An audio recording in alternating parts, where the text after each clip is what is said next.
O ano era 1998. O mundo entrava numa onda de renovação. Os tão esperados anos 2000 já estavam à porta.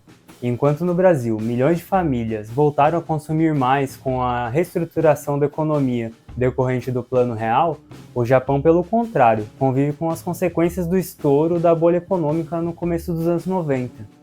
Um pessimismo rondava os cidadãos, já que muitos trabalhos foram extinguidos ou mudaram para um modelo temporário. A indústria da animação, que antes era conhecida pelo forte investimento, precisou se adaptar para conseguir sobreviver. É nesse contexto que uma equipe de jovens que viveram os tempos de ouro criaram uma obra que tocou o coração das pessoas. Utilizando sentimentos como melancolia e insegurança com o futuro que pairava a sociedade, eles apresentam heróis imperfeitos, que sonharam em ser alguém, para a família, para si, mas que falharam.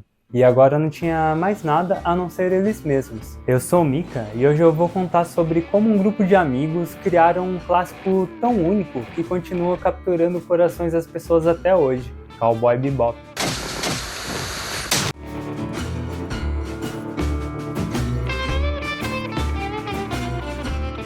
O estúdio Sunrise. Falando rapidamente sobre o estúdio que produziu essa obra, a Sunrise foi fundada em 1972 por antigos membros do lendário estúdio de Osamu Tezuka, a Mushi Production.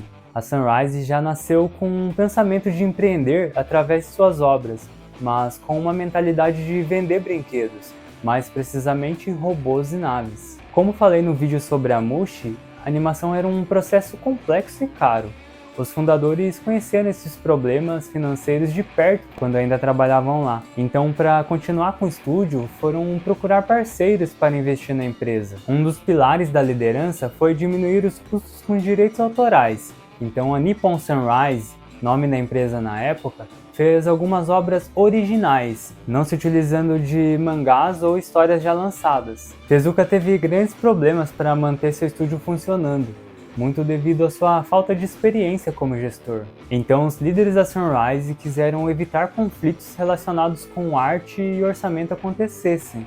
Então foi estipulado que quem criava algo não seria o mesmo responsável pelo orçamento daquela obra. Isso resultou numa cultura em que eles pensassem todo o projeto e delegassem a produção a estúdios parceiros. O foco da Sunrise, desde sua criação, foi fazer obras para vender brinquedos. Parece algo muito lógico pensar que desenhos de robôs era a melhor saída, não é mesmo? O problema é que esse tipo de desenho era mais complexo de se fazer, sendo necessário em algumas ocasiões contratar profissionais da indústria de automóveis para criar desenhos realistas. Entre as principais obras do estúdio destacam-se o sucesso Gundam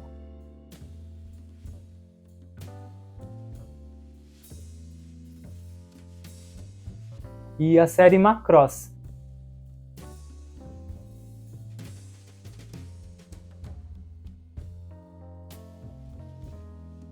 E é aí que nossos criadores se conhecem, durante a produção da continuação, Macross Plus. Shinichiro Watanabe, Keiko Nobumoto, Toshihiro Kawamoto e Yoko Kanno. Shinichiro Watanabe, nascido em 24 de maio de 1965, na região montanhosa de Kyoto, longe do grande centro, Shinichiro cresceu assistindo filmes, muitos japoneses, mas também alguns clássicos americanos. Ele então começou a trabalhar na Sunrise por volta dos seus 20 anos, pois era uma empresa que lançava muitas obras e a grande maioria delas eram originais, ou seja, não dependia de algum mangá de sucesso para ser adaptada. Era o lugar ideal para ele criar o seu anime. Enquanto não se tornava diretor de série, Watanabe aprendeu tudo que podia nas funções técnicas. Ele até tentou dar um toque diferente quando se tornou diretor de episódio, mas o diretor da série nunca atendia suas sugestões. Isso frustrava muito ele como artista. E mesmo quando ele conseguiu se tornar diretor de série em Macross Plus, colocavam um outro diretor junto, talvez por falta de confiança do estúdio por ele ser muito novo. Somente em Cowboy Bebop ele teria a liberdade criativa que tanto almejou. Porém, a Bandai, a fabricante de brinquedos que estava patrocinando a produção, tinha uma exigência, que a animação tivesse várias naves para vender junto com o lançamento do anime. Isso era proposital, já que Star Wars iria voltar aos cinemas em 1999. Uma empresa que se aproveitou do lançamento dos primeiros filmes de Star Wars lá no final dos anos 70 foi a Tatsunoko Productions. Yoko Kanno, o som do verdadeiro blues. Os pais de Yoko a colocaram num colégio católico quando criança, e por vezes eles a levavam à missa, e ela pegou gosto pela música quando ouvia por lá. Ela então começou a fazer aulas de piano. Em entrevista, ela fala que até a faculdade só tinha tido contato com música clássica e que um amigo do campus a apresentou outros tipos de música. Com o desejo de ampliar sua visão de mundo, ela aprendeu outros instrumentos e entrou em uma banda. Ela já tinha um conhecimento teórico de música clássica e agora ela estava em contato com o que fazia sucesso na época, que era nada mais nada menos que o rei do pop, Michael Jackson, e a disruptiva Madonna. O mercado de videogames estava em ascensão no final dos anos 80, e com 22 anos, Yoko conseguiu seu primeiro trabalho, compondo algumas músicas para um jogo em 1987. Alguns anos depois, ela fez uma viagem para os Estados Unidos, pois queria conhecer mais artistas negros e como eles conseguiam transpor tanto sentimento em suas batidas, no blues e no jazz. Ela conta que também já veio aqui ao Brasil, e que ela não conseguiu alcançar nossa sintonia com as músicas, e que ainda quer ter esse sentimento. O personagem Edward foi criado em homenagem e com a personalidade da compositora. E aí, está gostando de conhecer mais sobre esse clássico dos animes? Deixa sua curtida para eu saber. Eu falo bastante sobre história da animação aqui no canal. Se inscreve se você também ama descobrir essas curiosidades dessas obras que nos marcaram tanto. Keiko no Bumoto, o sentimento das palavras. O que encontramos em Cowboy Bebop é um universo opressor, com cidades gigantescas onde o contraste em quem é dono do dinheiro e quem só consegue o suficiente para sobreviver resulta em situações que expõem a fragilidade da sociedade e de nossos protagonistas perante elas. Mesmo assim, o que sustenta cada episódio dos 26 é o sentimento e a humanidade. Keiko no Bumoto é a mulher que planejou cada passo dos rumos do enredo. Ao mesmo tempo, dividiria a construção dos roteiros com outras pessoas, mas ela sabia exatamente qual tom tomar. Tem um jargão que algumas pessoas reproduzem.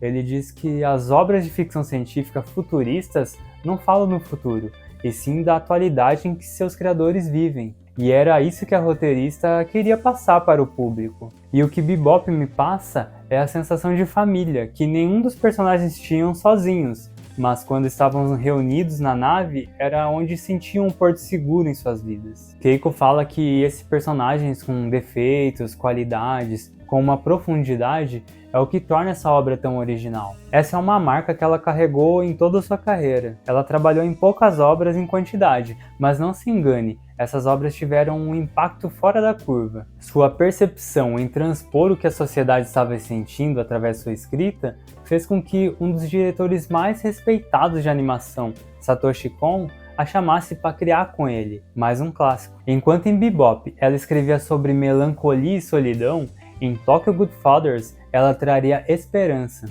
Através de 3 moradores de rua que pertenciam a diferentes cortes do Japão, inclusive uma mulher trans, ela mostraria como por vezes, para muita gente, só resta acreditar que algo bom irá acontecer, pois a única certeza que essas pessoas carregam é o abandono pelo Estado, e pior, pelas pessoas. Toshihiro Kawamoto. Toshihiro trabalhava com projetos de máquina.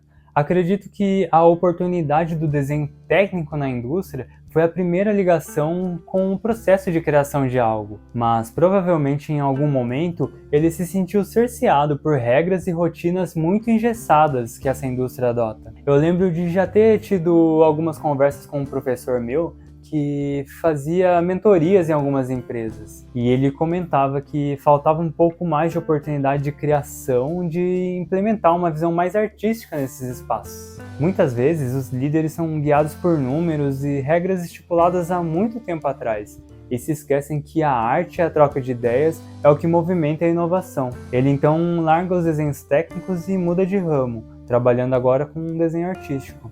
Alguns anos depois, Toshihiro iria fundar o estúdio Bones, ao lado de outros amigos, Kimitoshi Yamane. Ao contrário de Toshihiro, Kimitoshi era um artista desde seu começo de carreira, mas se especializou em desenhar máquinas e robôs na indústria de animes. Ele chegou a trabalhar inclusive na Tatsunoko Pro, Masahiko Minami. Também um artista de formação, e seu primeiro trabalho foi na Sunrise. Lá ele trabalharia em diversos animes. Junto a Kawamoto, ele também é um dos fundadores do estúdio Bones. Uma curiosidade é que ele dividiu sala na faculdade com Hiroyuki Yamaga, que junto de Hideaki Anno fundaria o Gainax, o estúdio que fez Evangelion. Começa o blues. Para se fazer anime são necessárias muitas coisas, mas vamos focar em 3. O artista, o projeto a ser produzido e o mais importante, o investimento. Bebop já tinha todas essas pessoas incríveis envolvidas. Tinha um projeto que foi pensado por diversas mentes diferentes, porém não tinha quem pagasse a execução. No começo até tinha. A Bandai, uma grande fabricante de brinquedos, iria bancar a obra.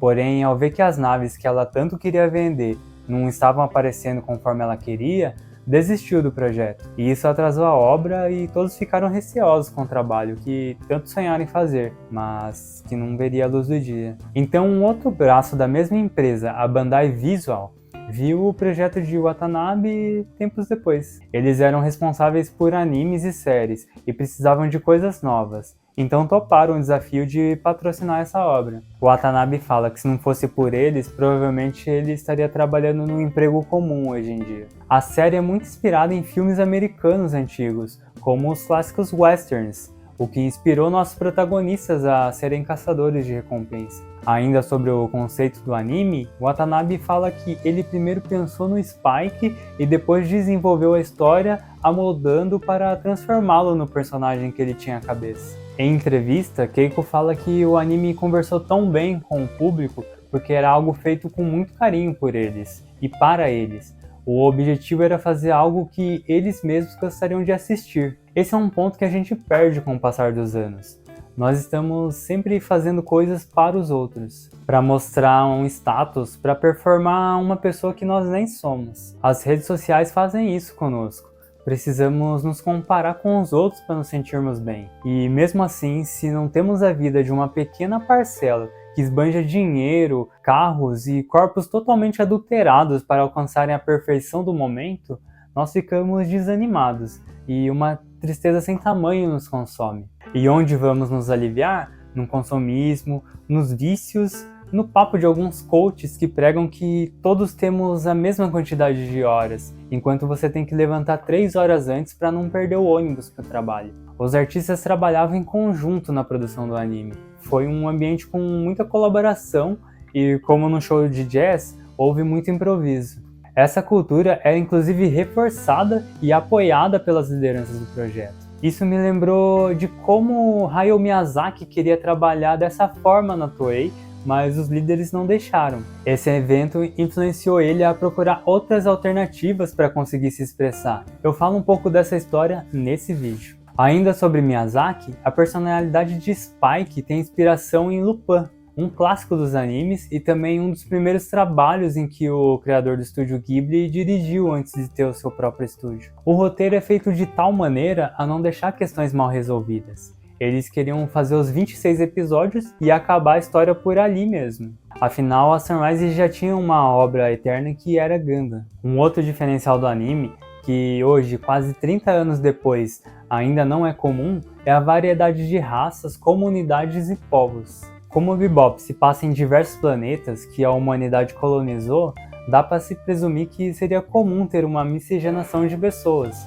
Mesmo em animes com premissas similares hoje em dia, é difícil de ver outras etnias. O resultado não poderia ser outro. Essa levada mais adulta conquistou não só o Japão, como o mundo todo. Não havia muitas obras que conseguiam furar a bolha, como Akira fez, por exemplo, mas Bebop conseguiu, utilizando solidão, lutas e perseguições tanto a pé como em naves e muita música. A recente equipe que ninguém botava muita fé entregou um dos clássicos da animação japonesa. É uma daquelas obras que você indica para alguém que não gosta ou não consome animes. Na mesma época, um homem que em outro momento almejava criar novos mundos e revolucionar a forma de se contar histórias, se recuperava de uma das piores fases da sua vida. Ao lado de seus amigos, ele também tenta passar um pouco de sua experiência convivendo com esses sentimentos conflitantes e nos mostra um fragmento de esperança.